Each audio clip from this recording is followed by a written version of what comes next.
as much time as I want. So I promise I won't go as long as Coach Wilson did a couple years ago.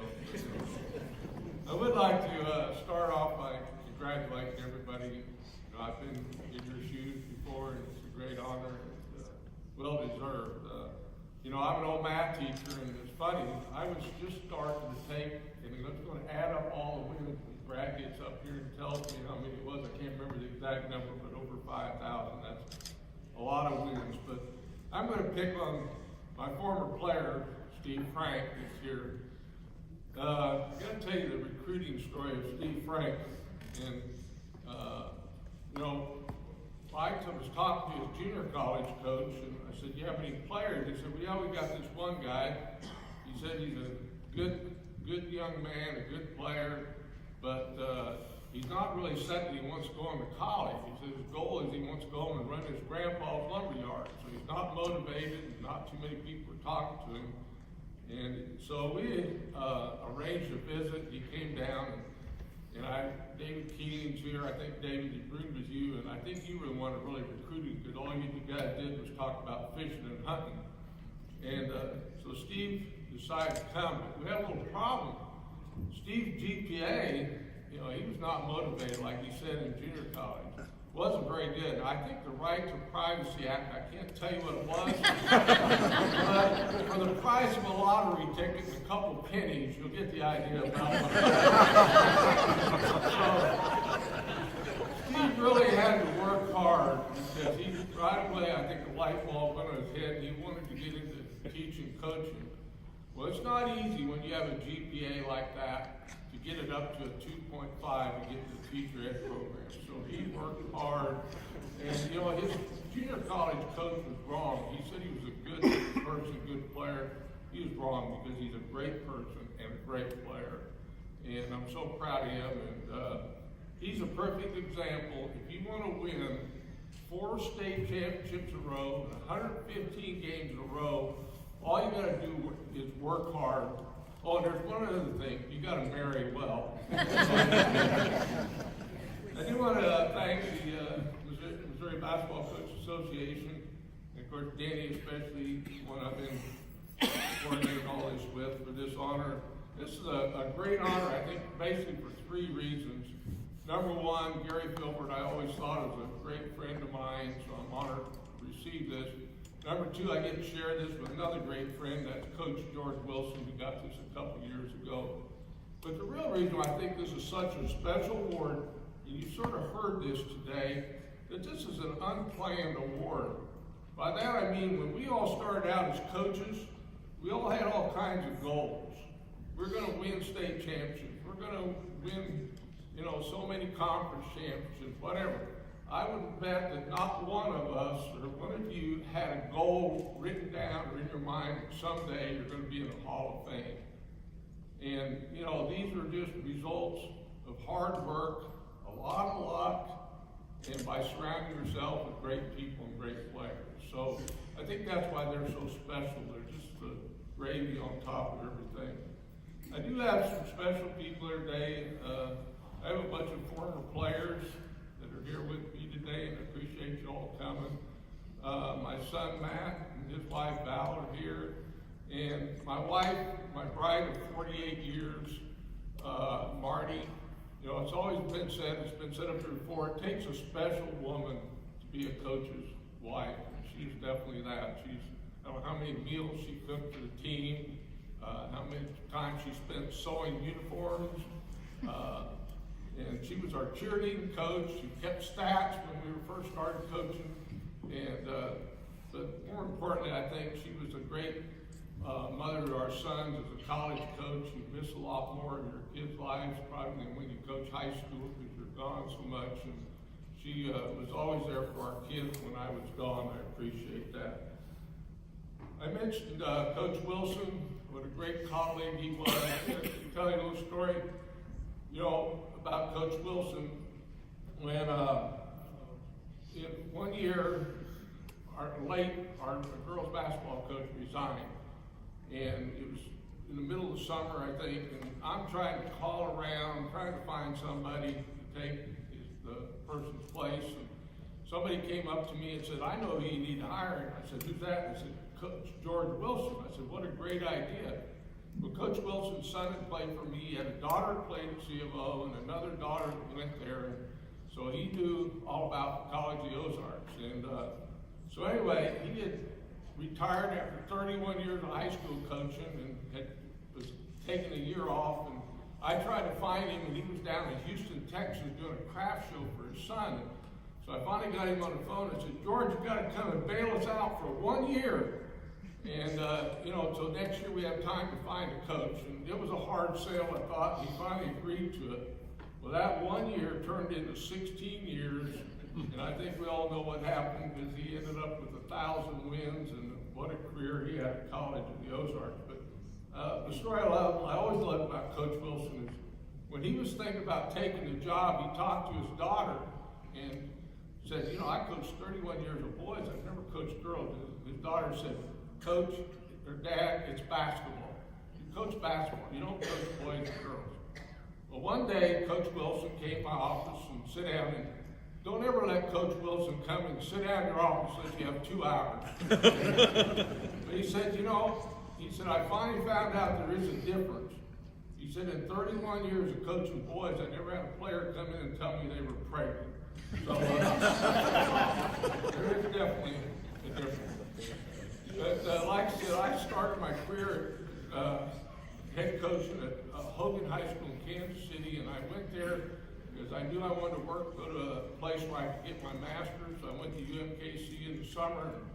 The summer of '75, I was going to finish, and my wife and I were from little towns in Kansas. We hated living in the city, so we knew we wanted to get out. We heard the job was open at Branson. So in '75, I took the high school job at Branson. And when we moved there, Branson was still a little village.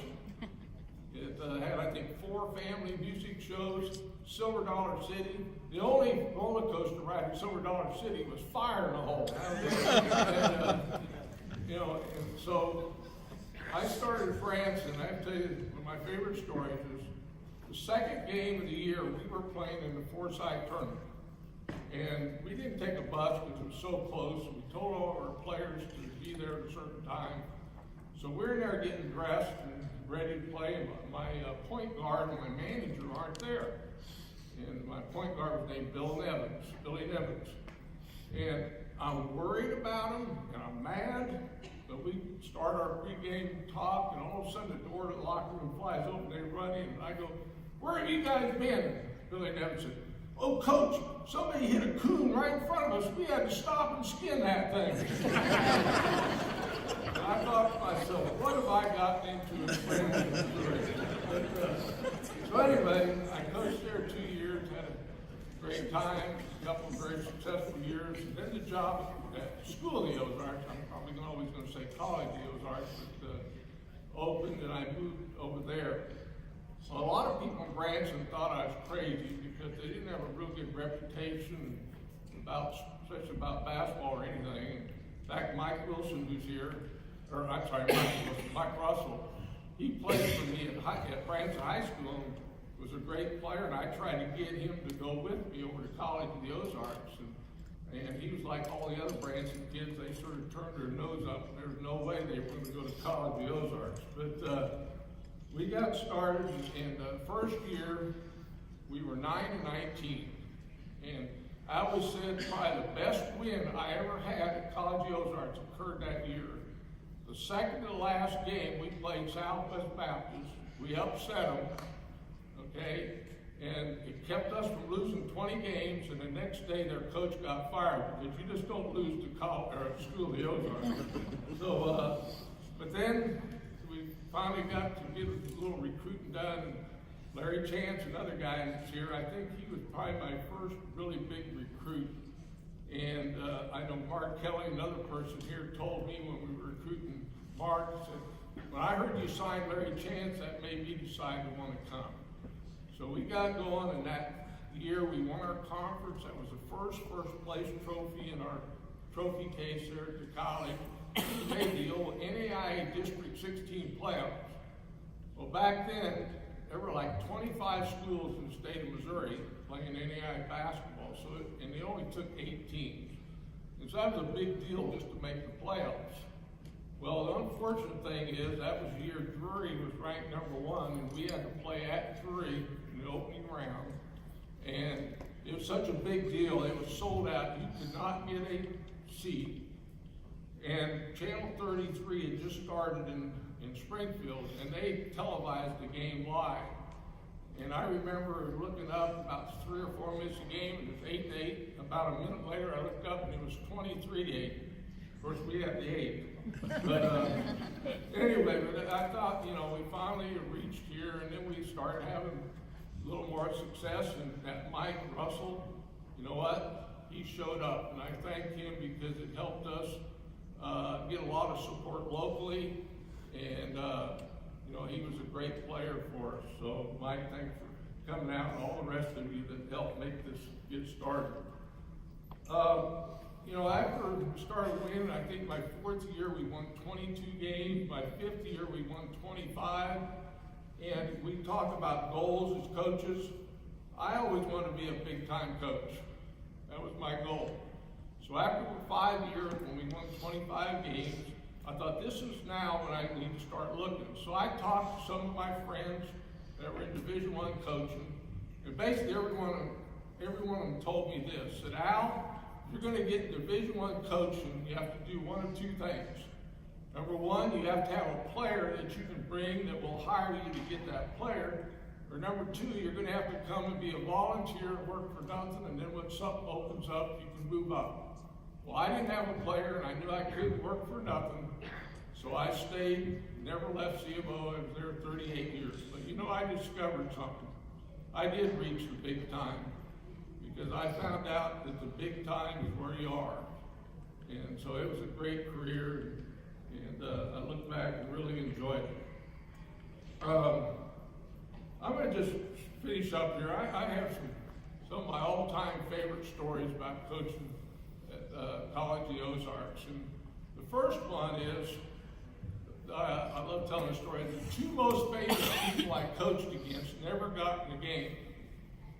We played University of Central Arkansas in the Evangel tournament, Thanksgiving tournament, and they had this little 6'3" scrawny kid named Scotty Pippen. It was a freshman that was on the bench and never got in the game. Of course, I think he was motivated after playing us, and then he became a good player after that. And then we used to play Missouri Southern, and we played them on, I remember it was a Tuesday night right after football season. But they had this young man, wasn't just Rod Smith, but a guy named Rod Smith, when he came to Missouri Southern, was going to play football and basketball. So they had their last football game on Saturday, and he suited up when they came down to play us. Which, like I said, he only had 1 practice probably, but he never got in the game. So the 2 most famous people I always think it's one of my favorite stories. Another story, I always thought, I sort of had the philosophy when I coached that I wanted it to be fun for my players, and I also wanted it to be fun for me. So, I used to do some things coaching that I don't think coaches would begin to do nowadays, because it's a whole different story. Coaches nowadays, I think there's so much more pressure to win, but we used to not worry about who we were playing like we do now. I'm not going to play you because you have 100 more students than we do, whatever. We were just glad to have a good schedule. And I love coaching against coaches that were really good friends, and the coaches I respected. But so we played Missouri Southern, and Coach Chuck Williams, that's a very familiar name in this area, was the coach over there. And Chuck, again, great friend. Well, Missouri Southern had a tradition of when they scored their first basket, all the fans would throw toilet paper. So we get over to the game, and I go up, when the referees came out, I go up and I called Chuck Williams out with the referees, and Jim Frazier, their athletic director, who also knew, happened to be standing behind the bench. And I motioned him out there, and I made a big deal. Are you really going to let these people throw toilet paper? I said, that's the worst thing ever you can do at a basketball. And I went off, and they said, oh, no, it's a tradition here. We're going to let them. And, you know, we cleaned it up. We mentioned if it happens again, it's going to be a technical. Well, in the meantime, my wife and I said was our cheerleading sponsor. We took some cheerleaders over that night. She didn't have a full squad. She had 3 male cheerleaders. I told the 3 to go into the restroom and each get a roll of toilet paper, and if we scored first, I wanted them to throw it. Well, fortunately, we scored first. And here comes 3 rolls of toilet paper out on the floor. And you know, all of a sudden the gym just became silent. Everybody started looking around, and then they all realized what was going on. All of a sudden, everybody started throwing their toilet paper at us. Well, they cleaned it all up and made the announcement, if it happens again, it would be a technical. Well, when Missouri Southern scored, here comes a few more rolls of toilet paper, and they got a technical foul. Another thing, being another coach I really respect and enjoy coaching against, and it's probably our big rival, was Evangel. And Steve Jenkins and I, another friend. So Coach Jenkins used to always make fun of us down at College of the Ozarks as being down on the farm. I mean, that was his favorite expression. We're going to go down on the farm and play. So one year, Coach Wilson was in on 2. We bought overalls, and I had boots, and we threw hay bales around the gym, and we had a cow milking contest. We actually brought 2 live cows half court at halftime, and had a cow milking contest. And so, you know, it was a lot of fun, but, you know, it's true about us being down on the farm. The year in 94, 95, one of my best teams ever, we went out to Idaho to the national tournament, finished in the final 8. 4 of my 12 players, that was their job on campus, was milking cows. I mean, we would get in from road trips at 2 or 3 in the morning, and they wouldn't go to bed. 2 of them are over here, they know what I'm talking about. They would stay up and, you know, go directly at 5 o'clock and start milking cows. Well, anyway, to finish the story, we came back up later in the year to play Evangel. And so our teams are out warming up, and I looked, and Coach Jenkins and Leon Neal's assistant aren't there. And I wondered, I'd like to go down and visit with them. So then we go in the locker room like with 7 minutes and come back out ready for the game. And all of a sudden, here comes Coach Jenkins and Coach Neal in tuxedos.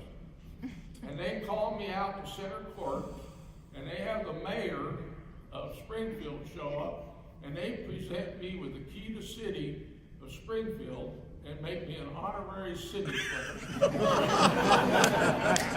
But along with that story, in 1998, I had been on the national tournament committee for the NAI national tournament in Kansas City.